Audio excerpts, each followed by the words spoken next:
Sterling Rhodes, a titan of industry, lifts a ruby glass of 82 Petrus to his lips. The chilled crystal bites his skin.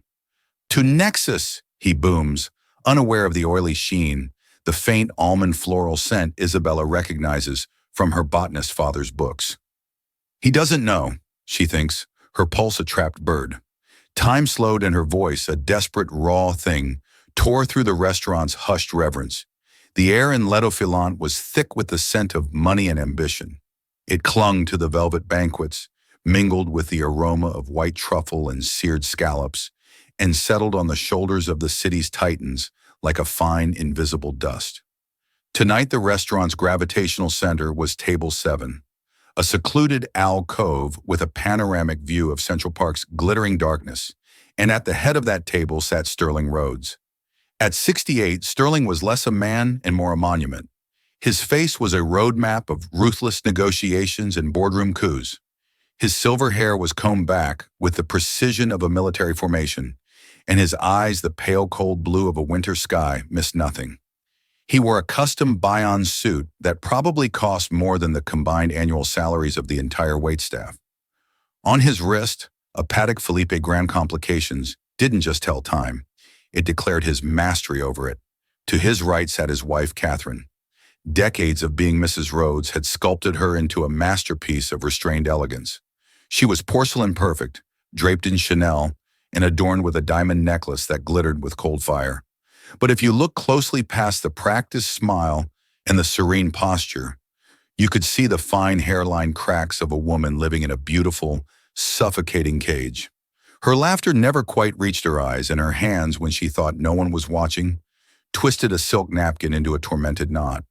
Opposite her was their only son, Leo.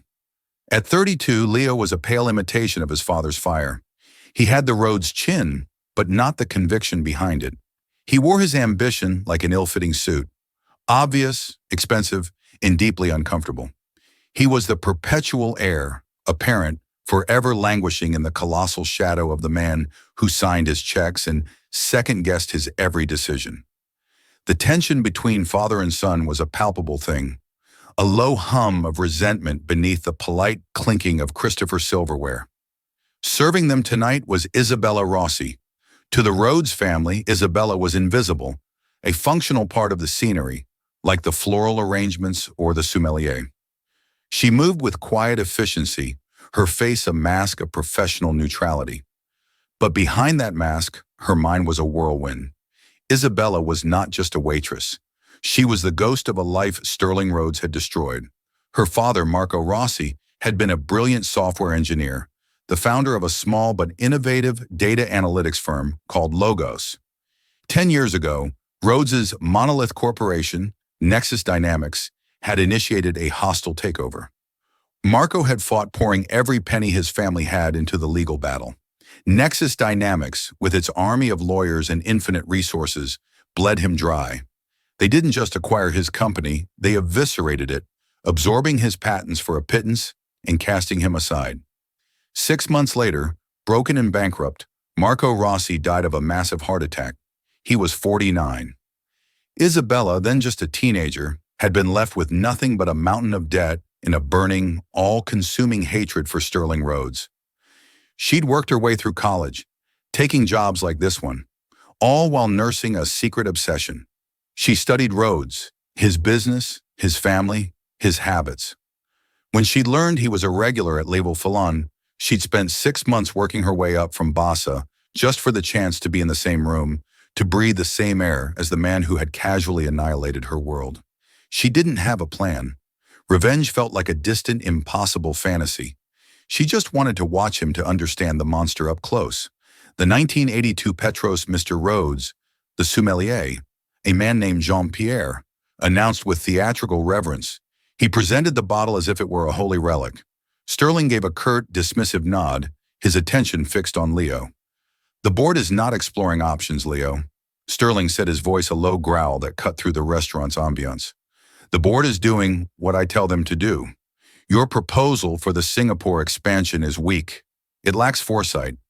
"Father, the risk analysis," Leo began, his face flushing. "The risk analysis was written by a committee of cowards." Sterling interrupted, waving a hand. I built Nexus by taking risks you can't even comprehend. Catherine placed a delicate hand on her husband's arm. Sterling, dear, we're celebrating. Let's not talk business. This is a celebration, Sterling retorted, his gaze softening almost imperceptibly as he looked at her. A celebration of my continued success, which requires my continued vigilance. Jean-Pierre completed the ritual, decanting the deep red wine and pouring a small amount for Sterling to taste. Sterling swirled the liquid, his expression one of intense concentration, as if divining the future from its legs. He nodded again. Jean-Pierre proceeded to pour for the table. Isabella watched her hands trembling slightly as she held a tray of fresh bread. She was close enough to see the intricate pattern on Sterling's tie, close enough to hear Catherine's soft, resigned sigh. As Jean-Pierre poured the last glass Sterling's, he moved with the grace of a dancer. But in that fluid motion, Isabella saw something else. A flicker, a moment of distraction, as another waiter passed too close. Jean-Pierre's arm jostled, and his other hand, the one holding a folded napkin, passed directly over Sterling's glass. It was nothing. A blink and you'd miss it movement. But Isabella's senses, honed by years of hypervigilance around this man, screamed. Jean-Pierre retreated. The family resumed their strained conversation. Sterling picked up his fork, then set it down, deciding to begin with the wine. He lifted the glass, the ruby liquid catching the light of the chandelier. A toast was coming, a self-congratulatory monologue about his own brilliance. Isabella's eyes were locked on the glass. On the surface of the wine she saw it, a faint, almost imperceptible, oily film, a subtle distortion of the light that shouldn't be there. And then a scent so faint it was almost imaginary, masked by the rich bouquet of the wine and the food. But she knew it, the smell of bitter almonds and something cloyingly floral. It was the smell that had clung to the bot books her father used to study in his rare moments of leisure. Naria Mowander, a beautiful common garden plant and one of an outcast, a source of one of the deadliest cardiac glycosides known to man. Sterling Rhodes raised his glass higher. To Nexus he began, his voice booming with pride, and to the vision that continues to drive it. He brought the rim of the glass to his lips. Isabella's past, present, and a future she never imagined collided in a single terrifying second. The hatred for the man who destroyed her father, word with the primal human instinct to prevent a death. She could stand here, do nothing, and get the justice she had always dreamed of. Her father would be avenged. But watching a man die, even this man, wasn't justice. It was just more poison. Her body moved before her mind could object. 3 quick steps closed the distance. The professional mask shattered, replaced by raw, unadulterated panic. Stop. The word was a choked whisper, but in the ensuing silence, it sounded like a gunshot. Sterling paused the glass an inch from his mouth, his cold blue eyes fixed on her, filled with annoyance and disbelief at the interruption. "That's poison!" Isabella gasped, her voice trembling but clear. "The wine! It's poison!" The world froze, and then Sterling Rhodes dropped his glass. The sound of shattering crystal was an explosion in the cathedral-like silence of Les Filons. It wasn't the polite tinkle of a dropped flute. It was a violent percussive crash as the Rial Sommelier glass, a vessel worth hundreds of dollars, met the marble floor. Dark, precious wine. The 1982 Patrice splashed across the pristine, white tablecloth and Sterling Rhodes' immaculate trousers like arterial blood. For a heartbeat, no one moved. The tableau was frozen. Sterling, his hands still hovering in the air where the glass had been, his face a mask of utter shock. Catherine, her hand flying to her mouth, a perfect portrait of horrified surprise. Leo, his chair, scraping back as he half rose, his expression a chaotic mix of confusion and alarm. Then chaos erupted. What is the meaning of this? Sterling's voice when it came was not a shout, but a low, dangerous rumble that promised retribution. His eyes fixed on Isabella were chips of ice. The shock was already hardening into incandescent rage. Diners at nearby tables twisted in their seats, their hushed conversations dying. Waitstaff appeared from the wings like startled ghosts. The manager, a sleek, perpetually panicked man named Antoine, skewered towards them, his face pale. "Mr. Rhodes, is everything all right?" Mademoiselle, what have you done? Antoine cried, his accent thickening with stress. Isabella stood her ground, her body vibrating with adrenaline. Her gaze didn't waver from Sterling's. I'm sorry, sir, she said, her voice shaking but firm. You can't drink that. Any of it. There's something in it. Poison. Leo scoffed, finally finding his voice. He looked from Isabella to his father with contemptuous disbelief. That's absurd. She's hysterical. She probably just stumbled and is trying to cover her mistake. I didn't stumble, Isabella insisted, her eyes pleading with Sterling. He was the only one who mattered. I saw. I smelled it. Catherine, recovering her composure with the speed of long practice, turned to her husband. Sterling, darling, the girl is clearly unwell. It was an accident. Let's not make a scene. Her voice was a soothing balm designed to smooth over any unsightly wrinkle in their perfect evening. But Isabella, watching her, saw a flicker of something in her eyes. Not relief, not concern, but a cold, calculating assessment of the situation. It was there and gone in a flash. Sterling ignored them all. His powerful intellect was already churning, processing the impossible. The girl's interruption was insane, a career suicide move for a waitress. Why would she do it? Why that specific theatrical accusation? It was either the act of a madwoman or it was the truth. His life was a testament to the fact that enemies were everywhere. Frank Sterling said, his voice quiet, but carrying an authority that silenced the room. From an unobtrusive table near the entrance, a man who looked more like a retired linebacker than a diner rose to his feet. Frank Miller was the head of Sterling's personal security detail. He was large, impassive, and had been with Sterling for 20 years. He moved toward the table with an unnerving, silent purpose. Sir, Frank said, his eyes scanning the scene, missing nothing. Secure the table, Sterling commanded. No one touches anything. Get her. He gestured towards Isabella with a sharp, dismissive flick of his wrist. Two other men, previously invisible in the restaurant's ecosystem, detached themselves from the walls and moved towards Isabella. She didn't resist as they flanked her, their presence both a threat and a strange sort of validation. They were taking her seriously. This is ridiculous, Leo protested. You're going to listen to a waitress over your own family. We were all about to drink it, and you should thank her that you didn't. Sterling snapped his patience. Gone. He finally looked at the spilled wine staining the tablecloth, the shattered glass. He bent down cautiously and sniffed the air near the puddle. His expression tightened. He couldn't place the faint alien scent, but it was there, an uninvited guest at the feast. The bottle, Jean-Pierre, Sterling said, turning to the Sumeyer, who was standing frozen by the service station, his face ashen. Bring me the bottle and the decanter now. Jean-Pierre, looking as if he were about to faint, scurried to obey. Frank directed one of his men to follow him, ensuring the chain of custody wasn't broken. The manager, Antoine, wrung his hands.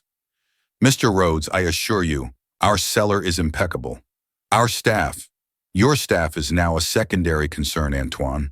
Sterling cut him off coldly. My primary concern is who in this room wants me dead. His gaze swept across the table, lingering for a fraction of a second too long on his wife and son before moving on to the gawking patrons. The implicit threat was clear. Everyone was a suspect. As Frank's men began to lead Isabella away from the table towards a back office, she locked eyes with Catherine Rhodes one last time. The billionaire's wife gave her the smallest, almost imperceptible shake of her head. It wasn't a gesture of denial or warning. It looked terrifyingly like pity. The walk through the bustling kitchen was a blur. The clatter of pans, the hiss of the grill, the shouts of the chefs. It all seemed to be happening on another planet. Isabella was shoved not ungently into the manager's cramped office. The door clicked shut behind her, plunging the small room into a tense silence, broken only by the hum of a wine fridge. One of Frank's men stood by the door, arms crossed. Frank himself pulled up a chair and sat opposite her, his face unreadable. He didn't speak. He just watched her, letting the silence do the work. Isabella's adrenaline began to recede, leaving a cold dread in its place. What had she done? She had thrown away her job, her anonymity. She had placed herself at the center of a maelstrom in the life of the most powerful, dangerous man she had ever known. She thought of her father, of the quiet dignity with which he'd faced his ruin. He had fought his battles in courtrooms and boardrooms. She had just started a war in the middle of a five-star restaurant with no weapons and no allies. Minutes stretched into an eternity. Finally, the door opened and Sterling Rhodes stepped inside, shutting the door firmly behind him. The small office seemed to shrink in his presence. He had removed his suit jacket, and the dark stain on his trousers was stark against the expensive fabric. He wasn't angry anymore. He was something far more terrifying. He was focused. He pulled over Antoine's desk chair and sat his knees almost touching hers. He leaned forward, his cold blue eyes boring into her. "You have 60 seconds, Sterling Rhodes said, his voice dangerously soft. "You're going to tell me who you are, and then you're going to tell me precisely how you knew my wine was poison." The air in the manager's office was stale, thick with the scent of old cigars, and Isabella's fear. Sterling Rhodes' ultimatum hung between them, a ticking clock, counting down the seconds of her life as she knew it. His proximity was overwhelming. He radiated an aura of pure compressed power that seemed to suck the very oxygen from the room. Isabella swallowed her throat dry. "My name is Isabella Rossi." Sterling's expression didn't change, but she saw a flicker of recognition in the depths of his cold eyes. He knew the name. Of course he knew. He was a man who never forgot a name, especially one attached to a company he had conquered. Rossi. He repeated the name, a flat, unemotional sound. "Logos Data Analytics. Your father was Marco Rossi." It wasn't a question. Isabella's heart clenched. He said the name of her father's life's work with the same casual indifference he might use to recall a stock ticker from a decade ago. To him, it was a footnote in his ascent. To her, it was everything. "Yes," she said, her voice gaining a sliver of strength from the sudden surge of old anger. "He was, and you believe I wronged him?" Sterling stated, his gaze unwavering. "You destroyed him?" She corrected the word sharp. "You destroyed our family. I came to work here to see what kind of man could do that and then sit down to a $1,000 dinner without a single thought." A lesser man might have flinched or become defensive. Sterling Rhodes merely absorbed the information, filing it away. "So you have a motive for wanting me dead, or at the very least, for creating a humiliating and expensive public spectacle." "If I wanted you dead," Isabella shot back, leaning forward, her fear momentarily eclipsed by indignation, "I would have let you drink the damn wine." The outburst seemed to please him. It was genuine. Frank, standing impassively by the door, shifted his weight almost imperceptibly. "You still haven't answered the important question, Ms. Rosie," Sterling said, his tone unchanged. "How did you know this was it? The moment her story would either be dismissed as a fantasy or accepted as a terrifying truth." She took a deep breath. "My father, before the company, he was a botanist. It was his passion. He taught me. Our house was filled with books, samples, extracts. He studied toxicology as a hobby, plant-based alkaloids, cardiac glycosides. He found it fascinating how something so beautiful could be so deadly." She could see her father now in his study, a gentle man with soil under his fingernails, excitedly explaining the chemical structure of digitalis from a foxglove plant. "One of the plants he studied extensively was Narium oleander," she continued. "It's incredibly toxic. Ingesting even a small amount can cause severe cardiac arrest.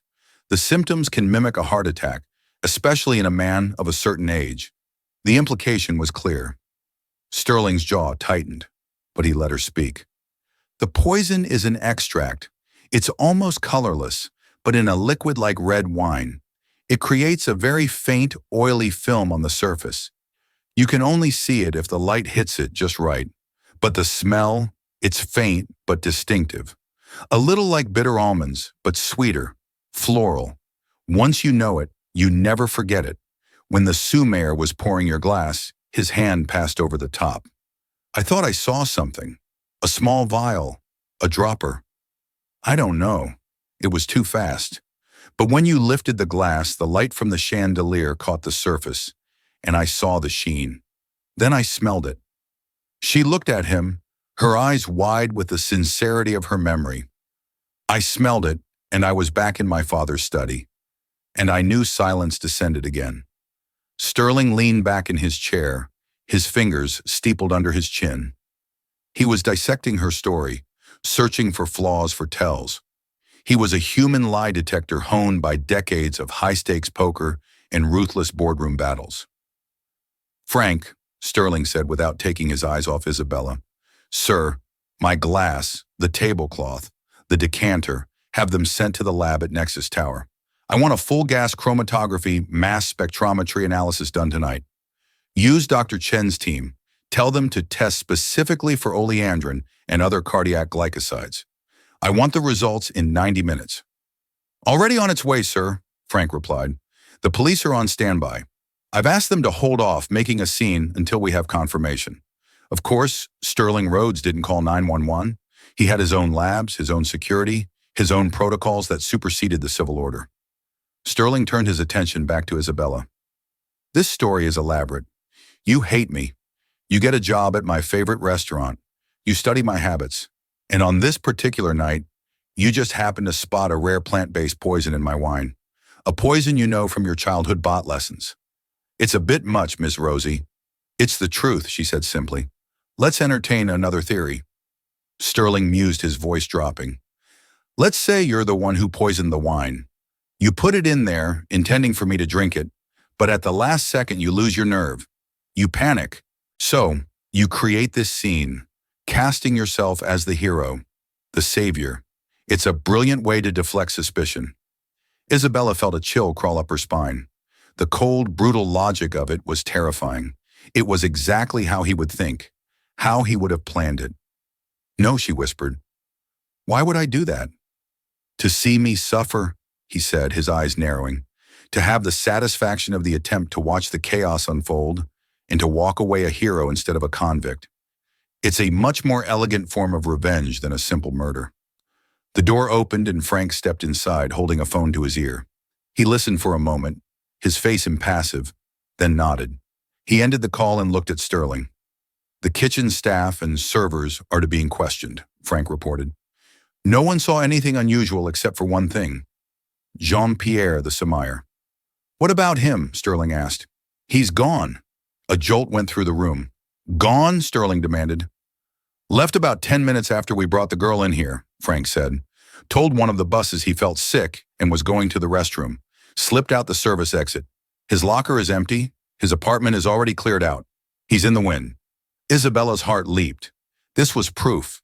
It wasn't her. It was Jean-Pierre. But Sterling's face hardened. "Or he was your accomplice. And this was the plan all along. You make the scene. He disappears. It creates a perfect scapegoat. The hope that had flared within her died just as quickly. She was trapped in his web of paranoia.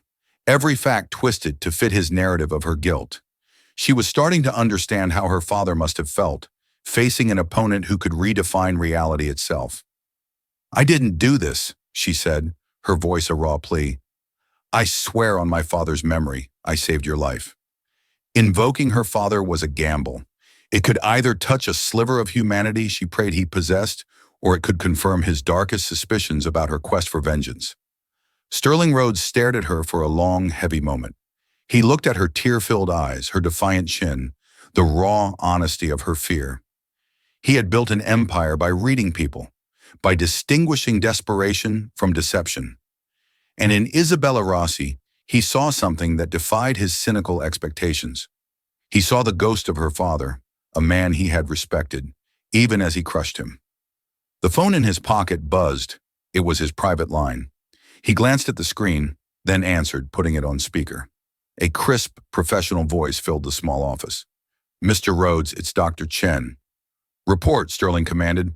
"The initial analysis is complete, sir. It's conclusive. The wine samples from the glass, the tablecloth, and the decanter are all heavily contaminated with a concentrated solution of cardiac glycosides, specifically oleandrin. The dosage," Dr. Chen paused, "the dosage in that single glass would have been fatal within the hour. There is no question, sir. This was a serious, well-executed attempt to kill you." A profound silence filled the room. The clinical scientific confirmation turned the evening's surreal drama into a cold, hard fact. Someone had tried to murder Sterling Rhodes, and the only reason he was still alive was sitting right in front of him. He ended the call and looked at Isabella. His expression was one she had never seen before. Not in photos, not in news clips, not even in her nightmares. The arrogance was gone. The cold fury was gone. In its place was a chilling, stark vulnerability. The monument had a crack in its foundation. "All right, Ms. Rossi," Sterling said, his voice low and raspy.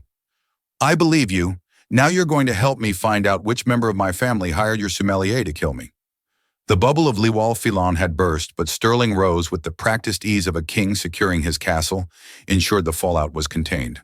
The NYPD was brought in, but it was a quiet surgical operation led by a veteran detective from the major case squad, a man named Connolly, who understood the delicate ecosystem of New York's ultra-wealthy. There were no flashing lights, no uniformed officers swarming the dining room. The other patrons were discreetly informed of a gas leak and ushered out their exorbitant bills quietly voided. The restaurant was now a crime scene, albeit the most elegant one Detective Connolly had ever seen. The real nerve center of the investigation, however, was not on site.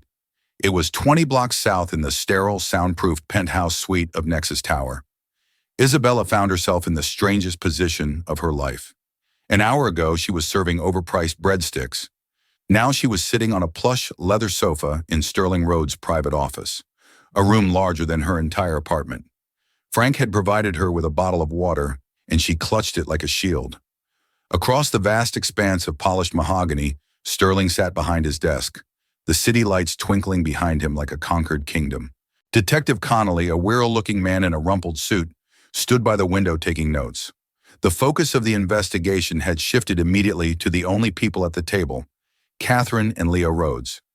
"Let's start with your wife," Connolly said, his voice a growly monotone. Sterling's face was grim. Catherine wouldn't have the nerve. The statement was meant to be a defense, but it sounded more like an insult. "With all due respect, Mr. Rhodes, in my experience, nerve has little to do with it. Opportunity and motive are the key ingredients," Connolly countered gently. "Your wife was at the table. That's opportunity. What's the motive?" Sterling was silent for a long moment, staring out at the city he owned. "Our marriage is complicated. It's more of a partnership now, an arrangement." He said it with a cold finality that spoke volumes. "But she benefits immensely from that arrangement. My death would complicate her life, not simplify it." "Unless your prenuptial agreement is more generous upon your death than in a divorce," Connolly pointed out. "The prenup is ironclad," Sterling snapped. "She gets a handsome settlement in a divorce. She inherits the bulk of my personal assets upon my death, minus what goes to Leo and to the foundation. The difference is substantial, but hardly worth the risk of a murder conviction." Frank, who had been coordinating with his team via an earpiece, stepped forward. "Sir, we've reviewed Mrs. Rhodes's movements for the past week. Nothing out of the ordinary. Charity luncheons, gallery openings, fittings at her couturier. Her financials are clean except for one thing." "What is it?" Sterling demanded. "A recurring monthly payment. $50,000 wired from a private account to an LLC in the Cayman Islands. It's been happening for the last 8 months. Sterling's eyes narrowed. "Blackmail. An affair.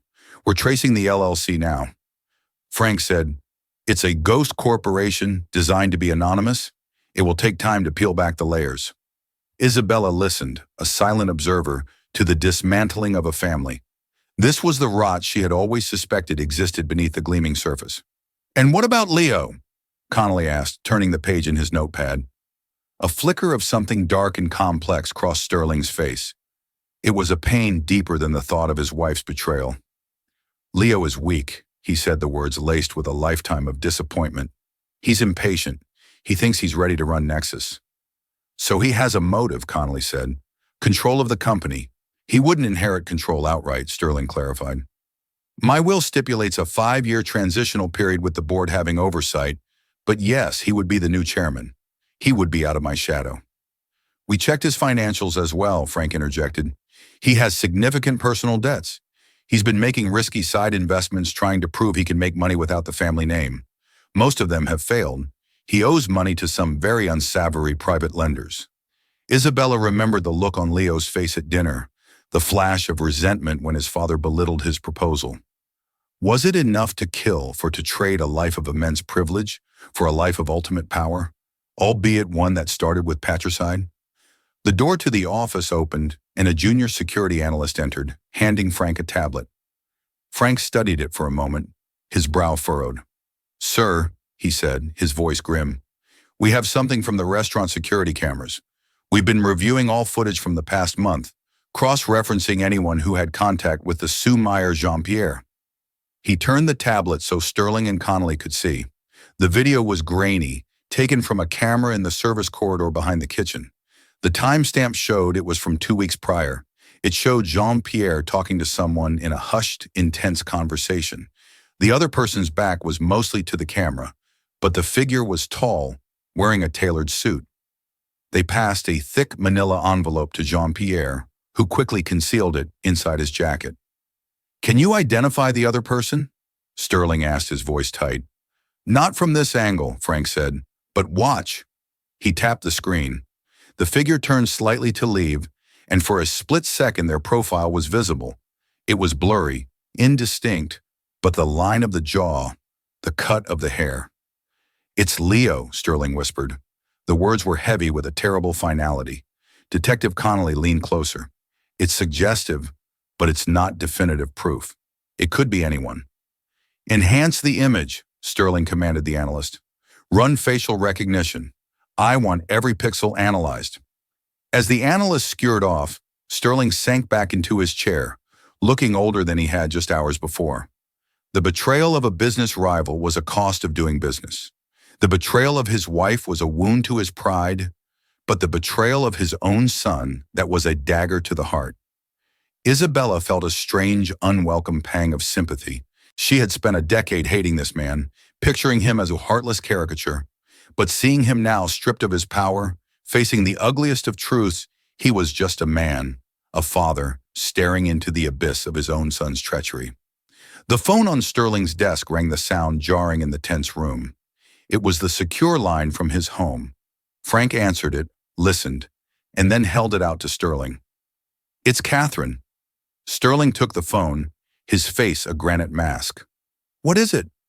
Catherine's voice, tiny and strained through the speaker, filled the office. "Sterling, I'm at the house. The police have been here. They questioned me.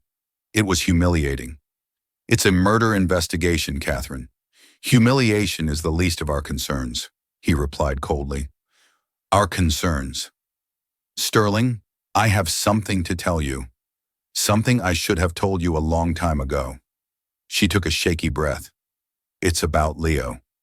Every person in the room held their breath. "He's in trouble, Sterling," Catherine said, her voice dropping to a conspiratorial whisper. "Deep trouble.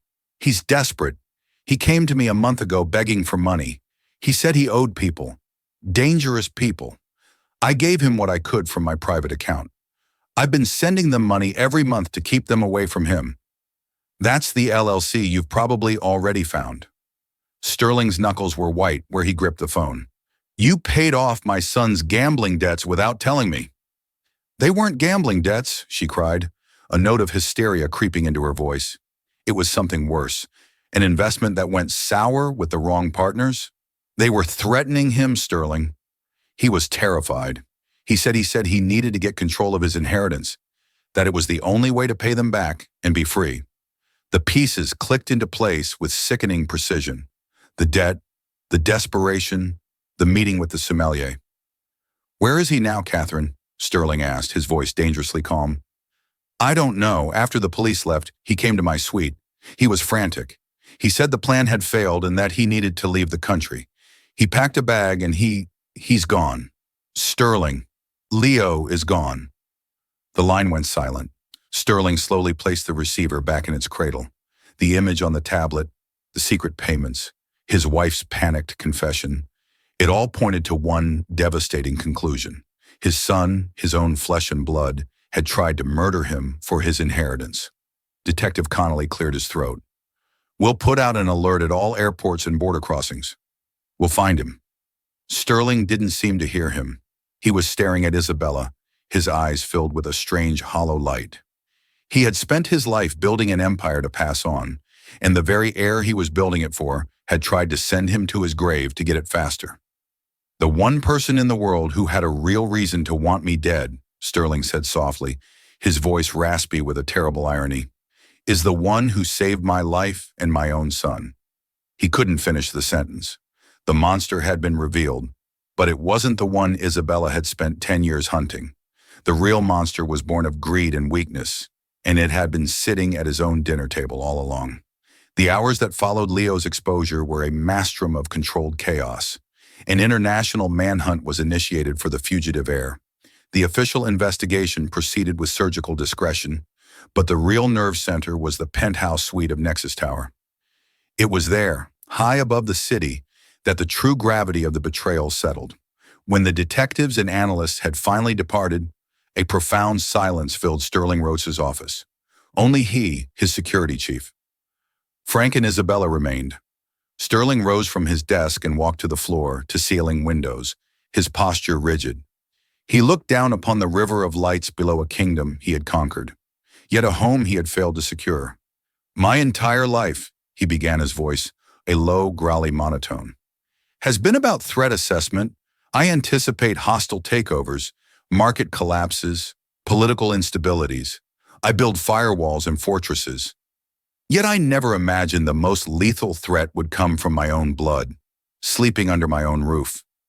He turned to face Isabella, his eyes holding a look she had never seen before. Not arrogance or anger, but a raw, chilling vulnerability. You, Ms. Rosie, he said, his voice laced with a terrible irony, the one person in the world with a legitimate reason to wish me harm. And you are the one who saved my life. You looked at my family and saw a snake in the garden that I was blind to. Why? Isabella met his gaze, her fear replaced by a cold clarity. Because I wasn't distracted by love or history. I was only looking at you. For 10 years, you have been the singular focus of my anger. When you are studying your enemy, you notice things others miss. Her brutal honesty seemed to resonate with him. In his world of sycophants, her unvarnished truth was a currency more valuable than gold. My father always said to keep your enemies closer than your friends, Sterling mused. It seems I failed to identify who was who. He took a step towards her. I find myself in your debt, a position I am unaccustomed to. More than that, I find myself in need of your help. The words stunned Isabella. Sterling Rhodes did not ask for help. He issued commands. Help with what? She asked. The police are hunting for your son. The police will find a frightened boy who ran from his debts, Sterling said with disgust. They see a simple, sordid motive. I see something more. Leo is weak and foolish, but he is not a mastermind. The sophistication of this plot, the choice of poison, the timing, the recruitment of the sommelier, it's beyond his capabilities. He was a pawn, Ms. Rosie, and I need to find the player who moved him. He stopped directly in front of her. My judgment is compromised. My world is filled with blind spots. You are an outsider. Your only bias is against me, which paradoxically makes you the most trustworthy person I know. I want to hire you effective immediately. I will provide you with everything you need, access, resources, security. Your job will be to act as my eyes and ears, to look for the cracks in a facade I am too close to see.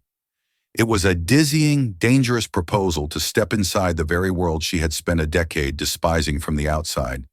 And in return, she asked, her heart pounding. Sterling's expression was deadly serious. When this is over, we will revisit the matter of your father. We will open the books on the acquisition of Logos Data Analytics. I am a man of my word. Justice in all its forms will be served. If wrongs were committed in my name, I will right them. This isn't hush money, Miss Rosie. This is an offer of atonement. There it was, not a payoff, but a promise. The chance not for revenge, but for restoration. The justice she had craved for a decade was suddenly within her grasp, offered by the very man she held responsible. She thought of her father, a man who built things, not destroyed them. He would not want his memory to be a catalyst for more hatred, but for the pursuit of truth. She looked at the powerful, broken man before her and made her choice. The path of bitterness had led her here to this impossible crossroads. The new path was terrifying, but it was the only one that led forward. All right, she said, her voice steady and clear. I'll do it. A pact was sealed in the silence of that penthouse office. An unlikely volatile alliance was forged between a billionaire and the daughter of the man he'd ruined. Isabella Rossi was no longer just a waitress or a victim. She was now a player in the most dangerous game of her life. Isabella's new life was a dizzying immersion into a world she had only ever viewed from the outside. Her official title, Special Consultant to the CEO, gave her unrestricted access to the inner workings of Sterling Rhodes' empire. While the role felt like an elaborate costume, her purpose remained sharp and clear. She ignored the whispers from the executive staff, her focus absolute. Sterling was convinced his son had been a pawn, and Isabella believed the key to finding the puppet master was buried in the details the initial frantic investigation had missed. Working alongside Frank in the secure command center within Nexus Tower, she began to sift through the evidence again, not as a collection of facts, but as a story with missing pages. She started with Catherine Rhodes. The official story is that Catherine was paying off Leo's debts via a secret offshore account, Isabella stated, pointing to a transaction history on a large monitor. But the story has a flaw. Look at the dates, Frank zoomed in. The first wire transfer to the Cayman LLC was 8 months ago, Isabella explained. Our intelligence shows Leo's disastrous investment didn't collapse until 4 months ago. He wasn't desperate for money before then. So if Catherine wasn't paying his lenders for those first 4 months, who was she paying? It was the first significant crack in the family's narrative. A lie, or at least a carefully constructed half-truth, sat at the heart of the motive. While Frank tasked his offshore team with tearing down the corporate veil of the mysterious LLC, Isabella pursued another angle. The poison, she said, thinking aloud. Oleandrin extract. It's too specific, too elegant. Jean-Pierre was a sommelier. He knew wine, not botany. Someone with specialized knowledge had to procure it for him. Someone who knew it could mimic a heart attack. She requested full access to Catherine Rhodes's communication records for the past year. For 2 days, Isabella immersed herself in the life of the billionaire's wife, a digital tapestry of charity events, designer appointments, and vapid social engagements. It was a portrait of luxurious emptiness. Then deep within a folder of deleted emails, she found it. It was a chain of messages with an exclusive high-end travel agency. The emails meticulously detailed plans for a secret trip, a 1-week romantic getaway to a private secluded villa on the shores of Lake Co. The booking was for the week immediately following the attempted murder. Catherine was using an alias, but the name of her travel companion was listed clearly on the itinerary. It was not Sterling Rhodes. Frank, Isabella called out, her voice tight with tension. I need you to identify this man. She pointed to the name on the screen. Richard Davis. Frank's professional composure vanished, replaced by stark disbelief. That's not possible, he breathed. Who is he? Isabella pressed. Richard Davis. Frank said, the name tasting like poison itself, is the chief operating officer of Exis Dynamics. He's been Sterling's right-hand man for 15 years, his most trusted friend. The revelation detonated in the room, recasting the entire conspiracy in a new horrific light. Richard Davies was the one person besides family whom Sterling considered unimpeachable. He was the loyal strategist, the heir apparent to the corporate throne, the man everyone assumed would steady the ship. Frank's team moved with renewed furious energy. The cracks Isabella had found now shattered into a gaping chasm. Within an hour, the dominoes fell in rapid succession. A background check revealed Richard Davies held a biochemistry degree, a detail omitted from his corporate bio. The offshore team confirmed the Cayman LLC was owned by a holding company controlled by Davies. Catherine had been secretly paying her lover. Finally, the travel agency, under immense pressure, provided records showing a kickback from the Sumayer. Jean-Pierre had been funneled into an account used by Davies to arrange their secret trips. The web was complete. Isabella saw the whole hideous picture with perfect clarity. This was never about Leo's debt, she said to Frank, her voice a low, grim whisper. This was a palace coup. Richard and Catherine were the architects. They manipulated Leo using his desperation as the perfect cover. With Sterling dead and Leo a fugitive wanted for his murder, the board would turn to the one man who could provide stability, the loyal COO Richard. Catherine, as the grieving widow and majority shareholder, would ensure his appointment. They'd have everything: the company, the fortune, in each other. The final chilling piece was Leo himself. He was likely told the vial contained a sedative, something to merely incapacitate his father. His shock and panic at the restaurant were real. He was the perfect tragic scapegoat. Frank stared at the evidence, his face a mask of cold fury. His life's work was to protect Sterling from his enemies, and the most dangerous one of all had been at his side all along. "We have to tell him," Frank said, his voice heavy with the weight of the coming conversation. They now had to present Sterling with a betrayal far deeper and more painful than that of his own son. The treachery of his trusted brother in arms and his wife of 30 years. The final confrontation was set not in a cold boardroom, but in the heart of Sterling's private world, the grand silent library of his Fifth Avenue penthouse. Catherine and Richard Davis were summoned under the guise of an urgent corporate matter. They arrived as a seamless unit, their faces etched with practiced concern, offering condolences for the trouble with Leo. Richard even placed a comforting hand on Sterling's shoulder. Sterling stood by the unlit fireplace, a monolith of cold calm.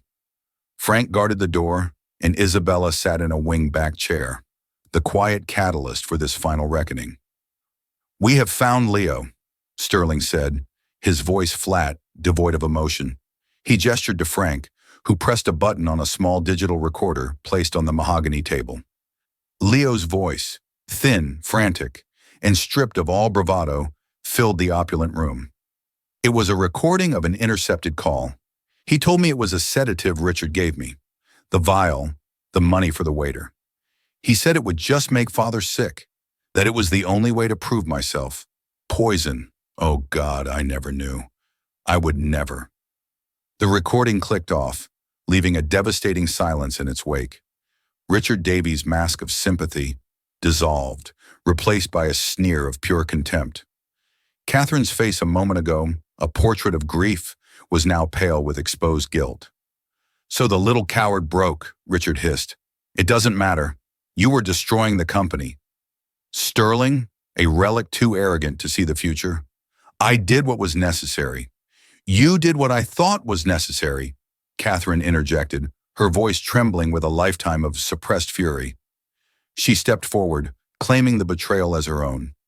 "This was my idea. Richard was too cautious. I couldn't spend another decade as your beautiful silent trophy.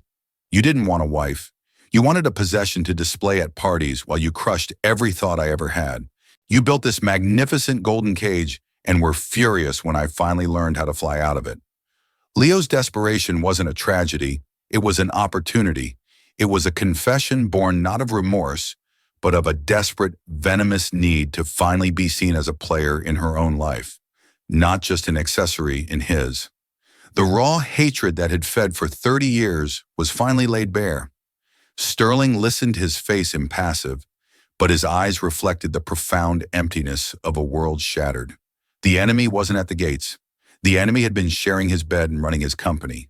The aftermath was swift and surgically quiet. There were no flashing cameras or public scandals. Richard Davies and Catherine Rhodes were discreetly taken into custody. The story, meticulously crafted by Sterling's PR team, was of a rogue executive who manipulated a fragile wife and a desperate son. In exchange for his full testimony, Leo was not imprisoned, but sent to a private medical facility in Switzerland. The Rhodes empire, though deeply wounded, would remain standing. A week later, Isabella met Sterling in the same library. The oppressive tension was gone, replaced by a somber quiet. A thick binder sat on the table between them. "This," Sterling began, his voice weary but clear, "is the complete unredacted history of the Logos data analytics acquisition.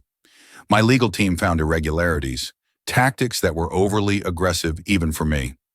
I was blinded by the prize and didn't scrutinize the methods." He pushed the binder towards her. "It was not just an archive, it was a confession. My obsession with winning cost your father everything. A simple check cannot undo that. Vengeance cannot undo that. But perhaps construction can." He outlined his proposal. He was liquidating the assets of the shell corporations used in the hostile takeover. With that capital, he was establishing a new independent entity, the Marco Rossi Foundation, dedicated to funding and mentoring ethical technology startups. The endowment was 10 times what Logos had ever been worth. It will be a legacy of innovation, not destruction, Sterling said, looking at her directly. And a legacy needs someone to guide it. The foundation will require an executive director, someone with integrity, with a sharp eye for the truth, and with a personal understanding of what is at stake. I'm offering the position to you. Isabella was speechless. This was a justice she had never conceived of. It wasn't the satisfaction of seeing Sterling fall, but the profound triumph of seeing her father's vision reborn, magnified, and made permanent. Her long, dark quest for revenge had led her not to an execution, but to a resurrection. She looked at the man across from her, no longer a monster, but a deeply flawed human who had stared into the abyss of his own life and chosen to build something new from the wreckage. In that moment, the last embers of hatred within her finally cooled. "I accept," she said.